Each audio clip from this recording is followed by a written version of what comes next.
राधे राधे दोस्तों, आज मैं आपके लिए लेके आई हूँ महादेव और माता पार्वती की सच्ची कथा। तो आइए शुरू करते हैं। एक बार माता पार्वती को महसूस हुआ कि महादेव तो देवों के भी देव हैं।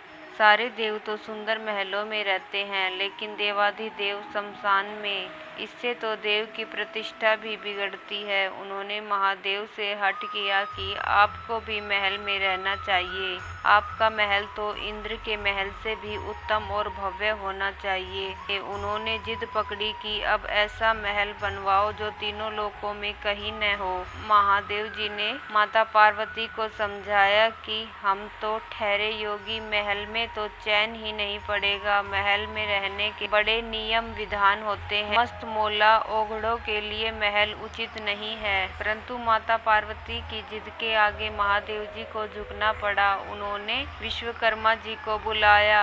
उन्हें ऐसा महल बनाने को कहा जिसकी सुंदरता की बराबरी का महल त्रिभुवन में कहीं न हो। वह न तो धरा पर हो और न ही जल में। विश्वकर्मा जी जगह की खोज करने लगे। उन्हें एक ऐसी जगह दिखी जो चारों ओर से पानी में ढकी हुई थी। बीच में 3 सुंदर पहाड़ दिख रहे थे। उस पहाड़ पर तरह तरह के फूल और वनस्पति थे। इस स्थान का नाम लंका था। विश्वकर्मा जी ने माता पार्वती जी को उसके बारे में बताया तो माता प्रसन्न हो गई और एक विशाल नगर के निर्माण का आदेश दे दिया। विश्वकर्मा जी ने अपनी कला का परिचय देते हुए वहां सोने की अद्भुत नगरी बना दी।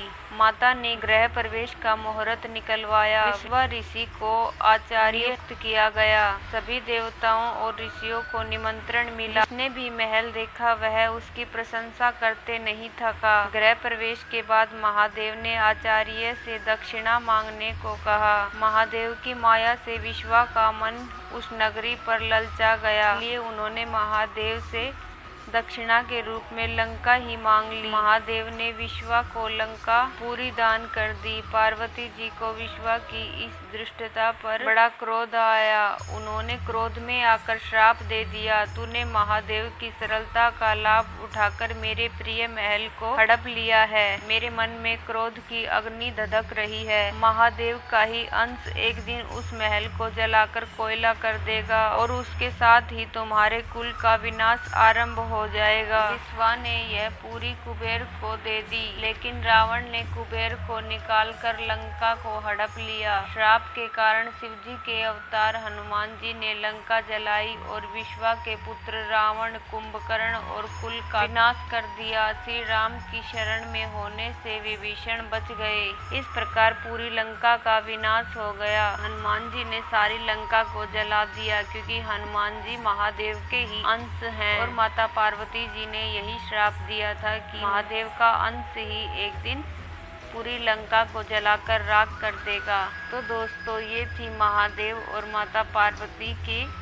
महल की कहानी। आपको कैसी लगी? अगर अच्छी लगी हो तो कमेंट में लिखकर ज़रूर बताइए और मेरे चैनल को सब्सक्राइब कर ले ताकि आपको अगली वीडियो की नोटिफिकेशन मिल जाए। धन्यवाद दोस्तों कहानी सुनने के लिए।